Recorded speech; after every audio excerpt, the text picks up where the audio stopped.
नमस्कार दोस्तों, मैं अंजलि एक बार फिर आपके बीच हूँ अपनी एक कहानी और लेकर। तो कहानी कुछ ऐसी है कि कलकत्ता में सेठ गंगाराम अपने ड्राइवर से कहते हैं कि कार तेज चलाओ, समय हो रहा है। वे अपने गुरुजी का प्रवचन सुनने जा रहे होते हैं और उसमें विलंब हो रहा होता है। ड्राइवर कार की स्पीड बढ़ा देता है और सेठ गंगाराम अपने पुरानी यादों में खो जाते हैं। वे याद करते हैं कि कैसे उन्होंने फर्श से अर्श तक का सफ़र गुरुजी की कृपा से पूरा किया और इसलिए उनकी श्रद्धा गुरुजी के प्रति दिनों दिन बढ़ती गई। और आज बहुत समय बाद गुरुजी फिर शहर में आए हुए थे, तो उनका प्रवचन सुनना गंगाराम जी का बहुत महत्वपूर्ण कर्तव्य था, इसलिए वे आज जा रहे हैं। जैसे ही वे उस जगह पहुंचते हैं जहां प्रवचन होना है, तेजी से उतर के गाड़ी से सीढ़ी चढ़ते हुए वे उस प्रेक्षागृह में प्रवेश करते हैं। वहाँ पर वे अपनी एक सीट लेकर बैठ जाते हैं और 2 घंटे कैसे बीत जाते हैं ये पता ही नहीं चलता।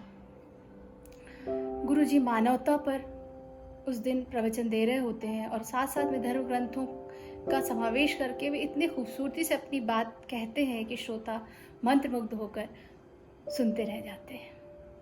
जैसे ही प्रवचन समाप्त होता है, सत्संग समाप्त होता है, गंगाराम गुरुजी को प्रणाम करते हैं, आशीर्वाद लेते हैं और बहुत तेज़ी से वे सीढ़ियाँ उतरने लगते हैं क्योंकि उनको एक ज़रूरी बिजनेस मीटिंग में जाना होता है। तभी उन्हें सीढ़ी पर एक वॉलेट मिलता है। ये क्या? गंगाराम जी उसे उठाकर देखते हैं, नोटों से भरा हुआ वॉलेट। देखते ही गंगाराम जी मन ही मन खुश हो जाते हैं। इधर उधर देखते हैं और देखते हैं कोई नहीं देख रहा है, तो तुरंत उसको अपने पॉकेट में रख लेते हैं और तेज़ी से सीढ़ियाँ उतर जाते हैं। ड्राइवर गेट खोलकर खड़ा होता है कार का। गंगाराम जी तुरंत बैठते हैं और आगे बढ़ने का इशारा करते हैं। ज्यों ही गाड़ी आगे बढ़ रही होती है तो एक बच्चा आता है जो फटे पुराने कपड़े पहना हुआ रहता है और वो कार के शीशे को खटखटाता है। सेठ गंगाराम झल्ला जाते हैं। इस देश में भिखारी तो पहले मंदिरों के पास भीख मांगा करते थे, लेकिन अब तो ये सड़कों पर आ गए हैं और अब इनकी इतनी हिम्मत हो गई कि कार का शीशा खटखटा के ये भीख मांगने लगे हैं। चलो ड्राइवर आगे चलो। तभी वो बच्चा वही वॉलेट दिखलाता है जो गंगाराम जी के पॉकेट में उन्होंने थोड़ी देर पहले ही उन्होंने रखा था। गाड़ी तुरंत रुकवाते हैं, वे तुरंत कार का शीशा नीचे करते हैं। बच्चा वो वॉलेट उन्हें देता है। साहब, आप जब कार में चढ़ रहे थे तो ये वॉलेट गिर गया था। देखिए, मैंने इसमें से कुछ भी नहीं निकाला, मैंने इसको देखा भी नहीं साहब, आप देख लीजिए। मुझे लगा आप परेशान होंगे इसलिए मैं रुकवा के कार आपको ये दे रहा था। गंगाराम जी उस गरीब बच्चे की बात सुनकर मन ही मन ग्लानि से भर जाते हैं।